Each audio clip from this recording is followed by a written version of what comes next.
Hello learners, welcome to an interesting session under DAL lecture series. Today we'll talk about algorithm analysis. Algorithms play an important role. Any program you write, any software you design, algorithms are part of it, right? So when you're writing an algorithm, you need to analyze an algorithm and see how efficient the algorithm is.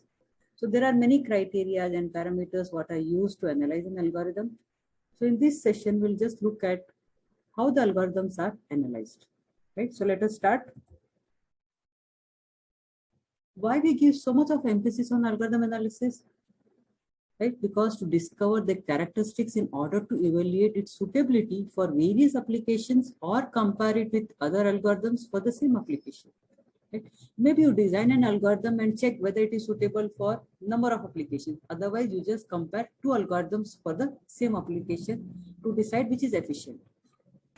Analysis of an algorithm can help us understand it better and can suggest informed improvement. So once you analyze an algorithm, you understand where are the faults or where are the lacunas and how you can improve it.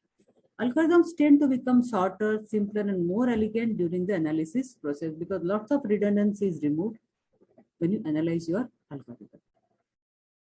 Fine. Now, what is algorithm analysis? A given problem can be solved in various different approaches, and some approaches deliver much more efficient results than others. But you have many algorithm design techniques also. So algorithm analysis is a technique used to measure the effectiveness and performance of the algorithms. Now, when you're talking about the performance of algorithms, here we are going to consider it from the size of the input point of view. It helps to determine the quality of an algorithm based on several parameters such as user friendliness, maintainability, security, space usage, and usage of other resources, like your CPU resources also. To build scalable systems, it is important to use algorithm design technique. An algorithm is efficient if it has a polynomial running time. So whenever we are analyzing at our level right now, we'll be emphasizing mainly on space and time. So algorithms are most commonly judged by their efficiency and the amount of computing resources they require to complete that task. So to evaluate an algorithm, we look at its time complexity. It shows the running time of an algorithm, which grows as the input size grows, right? So we are having a relationship between the running time and the input size. Since the algorithms today have to operate on large data inputs because it's an era of big data, it is essential for algorithms to have a fast running time. We cannot just wait for algorithm to get executed for hours or for minutes. We expect the output to be very fast. The more more space used to store information, the less time needed to compute desired information. I read it again. The more space used to store information, if you have more space, right, the less time is needed to compute desired information and vice versa.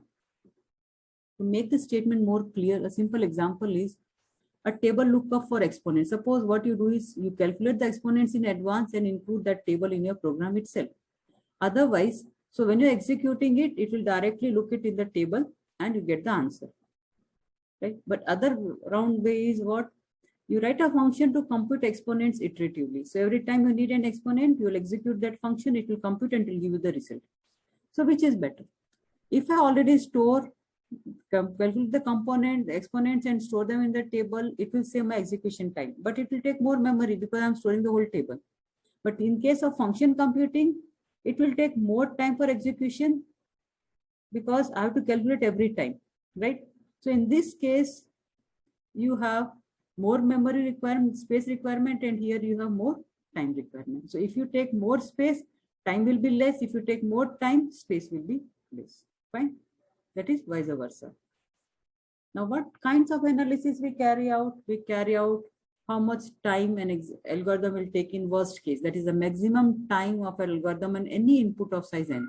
The maximum time an algorithm will take to execute a problem of size n, right? Average case, it is expected time of algorithm or all inputs of size n. You have various types of inputs. The size is n, it will give the average time an algorithm will take for execution. But here it needs assumptions of statistical distribution of the input. That means you should know the structure of the input. What is the input, right? The content of the input, which is not easy. Best case is what? the constant time of our algorithm, any input size, that is independent of the input size. Whatever may be the size of the input, it will always give you the constant time. Fine. A simple example here we have, suppose this is a list what is given and you're searching for an item in this list, right? The size of the list we say it is n, this is size is n, fine. Now, if you want to search for item X and you're searching that X is assigned value 78, how much time it will take? As soon as you will start, the first item itself is 78. So it won't take much time. It will take constant time, right? It will take only 1 unit of time. We call it as best case. Why? It is independent of the size of the input. It is not bother what is the size of the input, because the first item what you're searching itself is the item to be searched. Fine. So get it at the 0th index of the list or the first index of the list. So it is constant time, that is best case. Now suppose if you are searching for an item 45, you search in the list, right? You compare with this first item, second item, third item, you get it, and the fourth item is this. But in the middle of the list, you get it, right? So what is the search space? Search space is divided into 2, right? It is exactly half of the search space you have gone through to get the item, right? So here n is divided into half. So search space, you are searching only half of the list and you get the item. That is average case. Now, if you are searching for Z, where the item is 17, so you search for the, you compare with this, and 17 is the last item. That means if the size is n, you are comparing or searching all the n items, right? That is worst case, right? So f of n is n. Now, suppose you are searching for 25. So you start comparing with first, second, till the end. 25 does not exist. But even if the 25 is not existing, you have to compare the item with all the items in the list.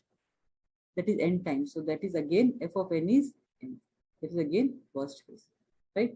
So this is the time function depending on input size n, right? So constant time is best case. Average case, when the input space is divided into half. And worst case is you go through the whole input, and even if you go through the whole input, you may not find, or you may find the last item as the item what you're searching for. I hope this is a linear search example which gives you best case, average case, and worst case. Now let us concentrate more on time and space. To analyze an algorithm, we have more stress on time complexity. So time complexity is what developing a formula for predicting how fast an algorithm is based on the size of the input. It depends on the input size. If input is more, it will take more time. In case of space complexity, what we do, we are developing a formula for predicting how much memory an algorithm requires based on the size of the input. So everything is based on the input size, right? If size of input is more, it will take more memory. If size of input is more, it will take more time for execution. But space is not that important, because right now we have RAMs in the form of gigabytes, right? So time is biggest concern because of the big data. You have lots of data to be executed. So most algorithms requires a fixed amount of space, but time is not fixed. It changes along with the size of your input. Now, size of the input is really very important. So searching an array, the size of the input could be the size of the array. Merging two arrays, the size could be the sum of the two sizes of the array, right? When you're computing n Fibonacci number or the n factorial, the size is again n, right? You choose the size to be the parameter that most influences the actual time space required. So the main parameter for the complexity analysis is size of your input, problem input. Now, can we get the exact time for execution? So it is possible if it is in assembly language. Why? To compute exact time and space requirement in assembly language, we know exactly how many bytes and how many cycles each machine instruction takes, right?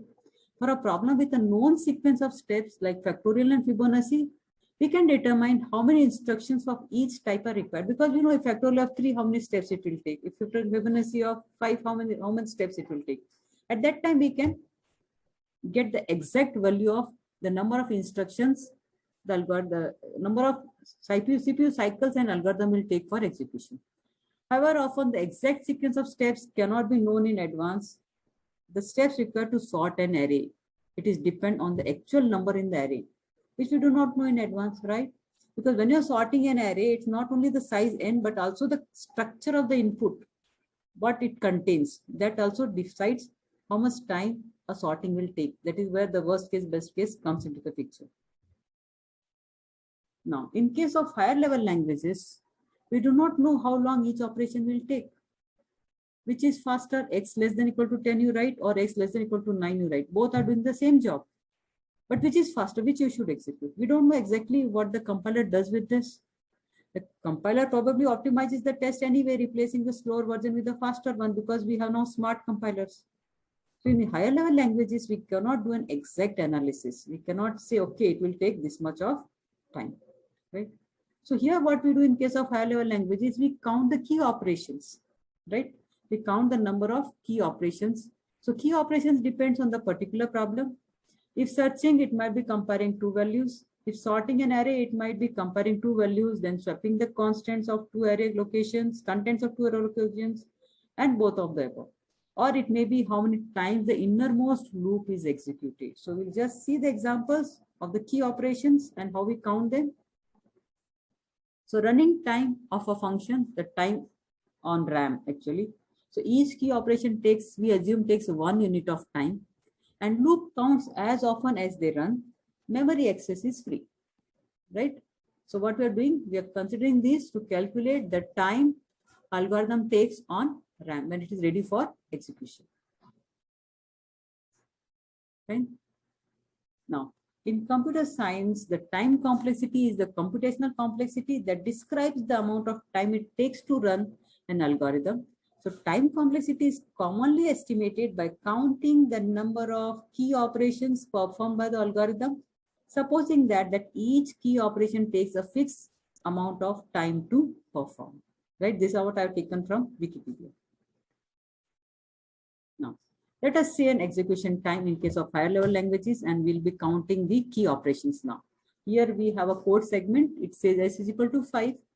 While s is greater than 0, s is equal to s minus 1. Now, what are the key operations here? If you see, the first one is memory access. You are just assigning a value. Fine. So this will take 0 times. Now, while s value is 5, and we are checking while s is greater than 0. So it will get executed 6 times, because once it will become 0, then also it will check whether it is really greater than 0. So it will get executed 6 times. And inside statement of the while loop will get executed 5 times. Fine. So what is the total execution time is 11 times. Fine. So the key operation is what? Comparison of this loop as well as the statement inside the loop, where you are comparing and you are assigning. Let us take second example. Here you have input string of size n, that is s0 to n minus 1, and you have counter initialized to 0. Now what you are checking? We are checking the number of occurrences of character A in the input string s. So again, you have for loop for character in s. You check if character is equal to A, then only increment the count. Okay. If character is A, then only the counter is incremented. Fine.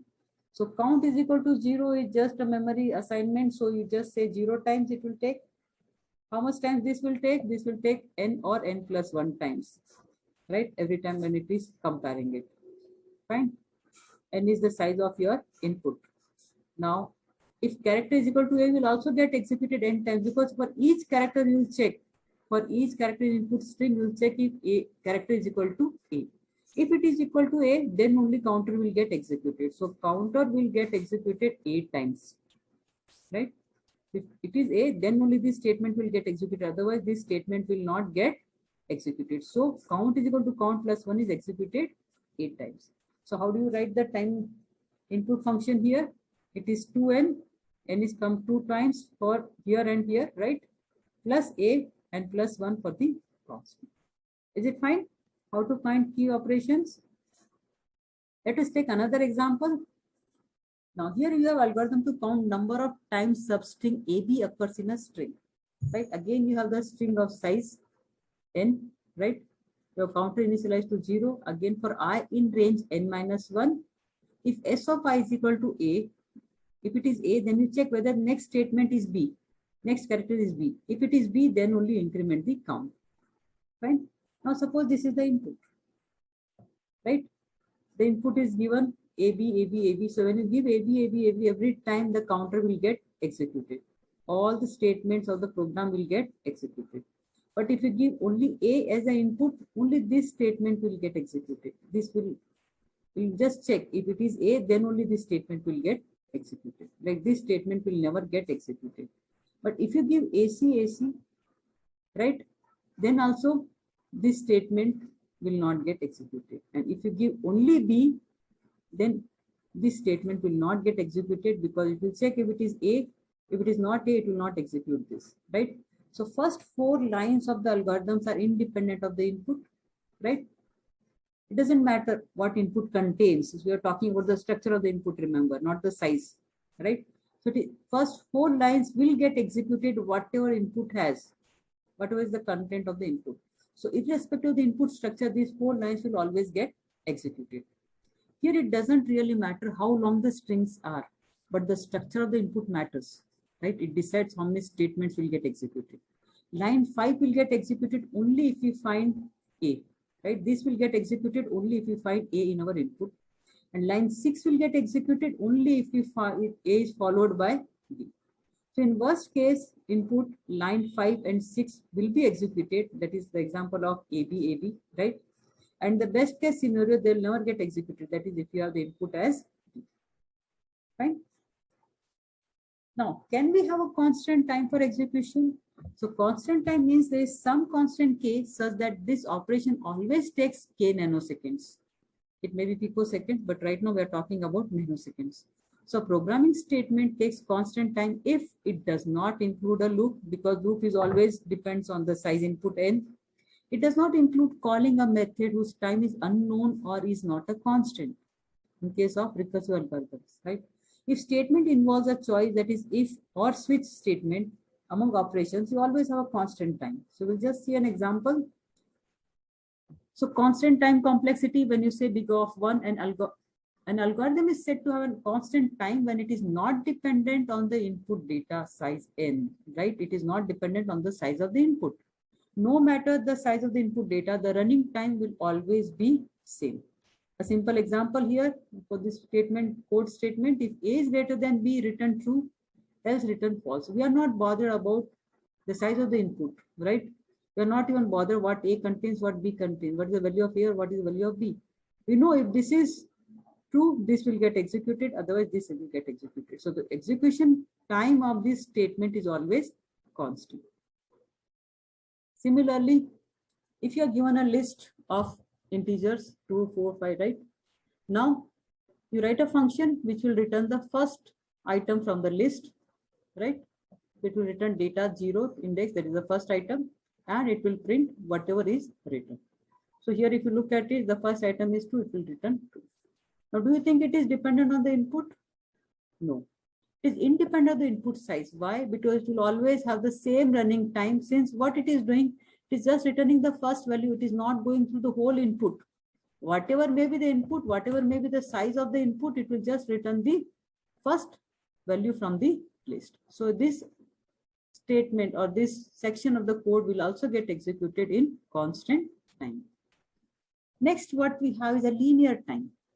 We may not be able to predict to the nanoseconds how long a program will take, but we can calculate the time required for key operations, as we already seen. So if this is the loop, right, you can see the loop takes k into n plus c for some constants k and c, right? Now k is what?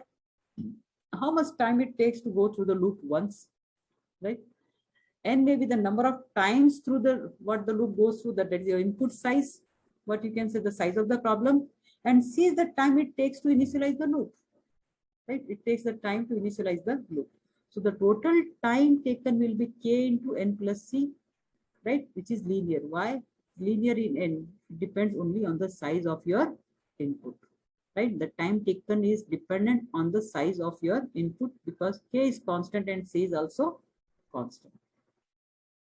Another example of linear time, if you have an input, a list data as a list of numbers, and what you're doing, you're just printing each item from the list, right?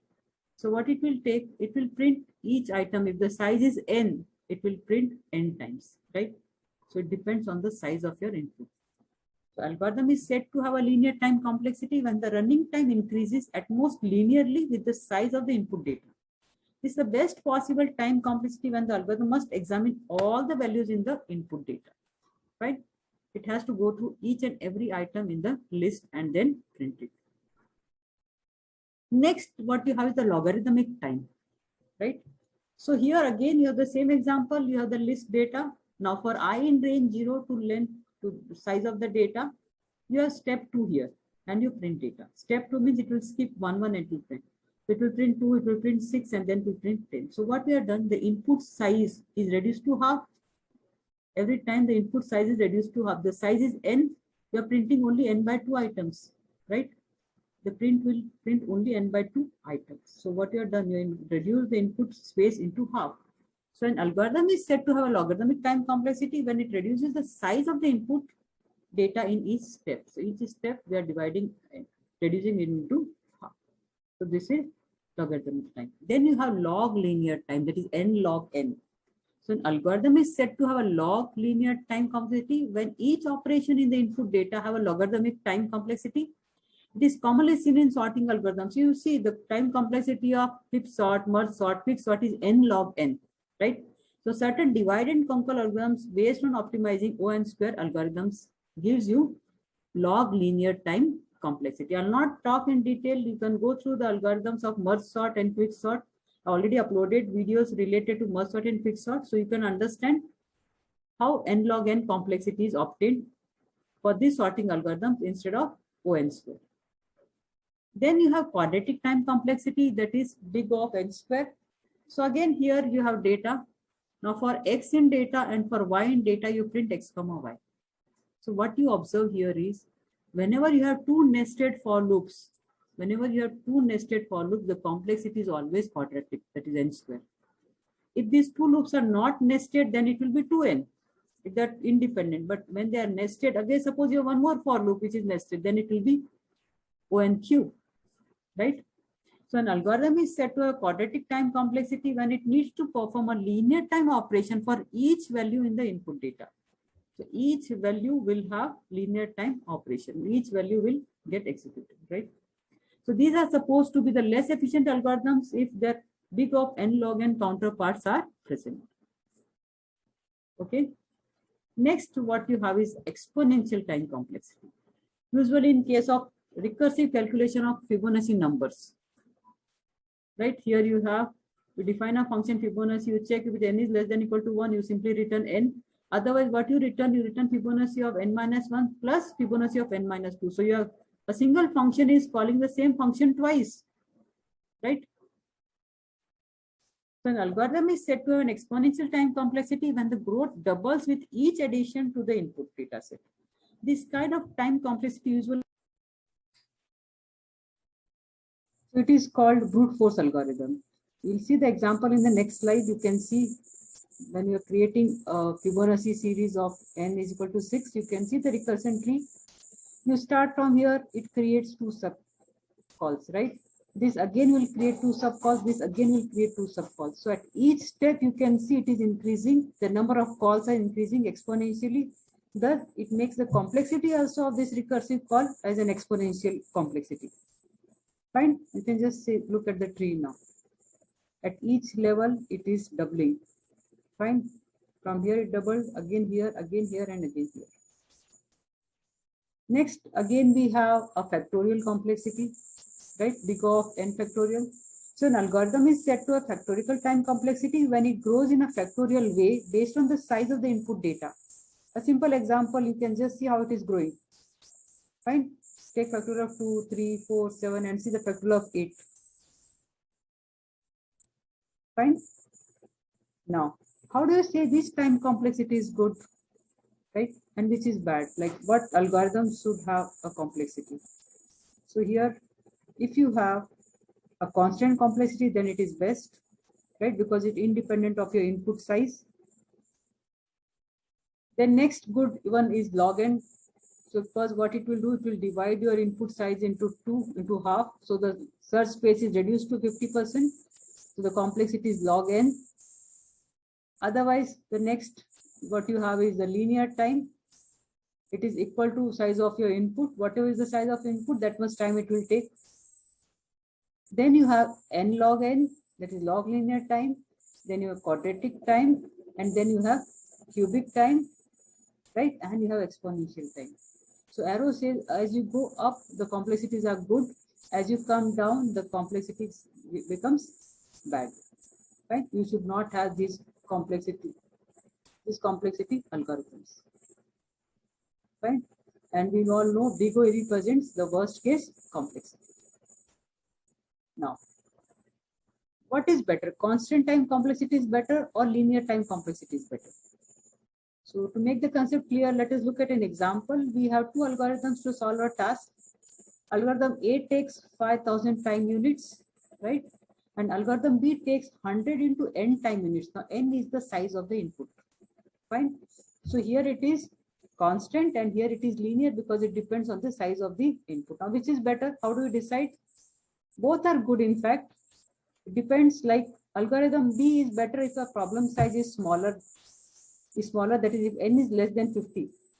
If n is less than 50, even if it is 40, the time it will take is 4,000, right? If it is 10, it will take 1,000, right? So algorithm B is good if the input size is small, that it is less than 50. And algorithm A is good if your problem size is greater than 50, right? So depending on the size of input, sometimes A is good, otherwise B is good, right? So B is better on small problems that are quick anyway, but A is better for large problems where it matters more. Fine. Now, how do we simplify the formula? So whenever we calculate the input function f of n, we get such formulas, right? So how do we simplify it? We cannot say this is the complexity of algorithm. So what we do, we simplify it by throwing out the constants. So what is a constant here? Is 12 is a constant, 35 is constant. So we can say the complexity of this f of n function algorithm is n square, right? So you always use the higher term n to represent the complexity. So our timing formula is a polynomial and may have terms of various order like your constant, linear, quadratic, cubic, etc. We usually discard all but the highest order terms. So if you have n square plus 3n plus 5, then you will say the worst case complexity of this algorithm is n square. So what we are doing, we are discarding the constants and taking only higher order term, that is nothing but asymptotic complexity of an algorithm, right? So asymptotic complexity characterizes worst case running time of an algorithm in the time limit, that is as input size goes to infinity, right? The rate of growth defined as proportional to some function f of n, and that is within a constant multiple of f of n. F of n normally is simple. We just say make it as n square, not a detailed characterization such as what you write 1.62 n square plus 3.5 n plus 8. So you only take only the higher order term, that is n square.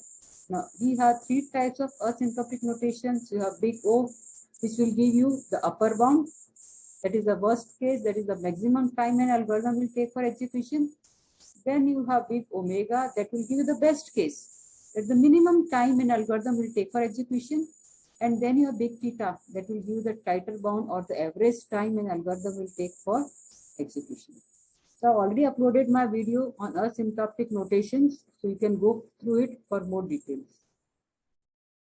Now, asymptotic notations are mathematical tools to represent the time complexity of algorithms for asymptotic analysis. Right? You can just see the growth function here, how it grows, the complexity.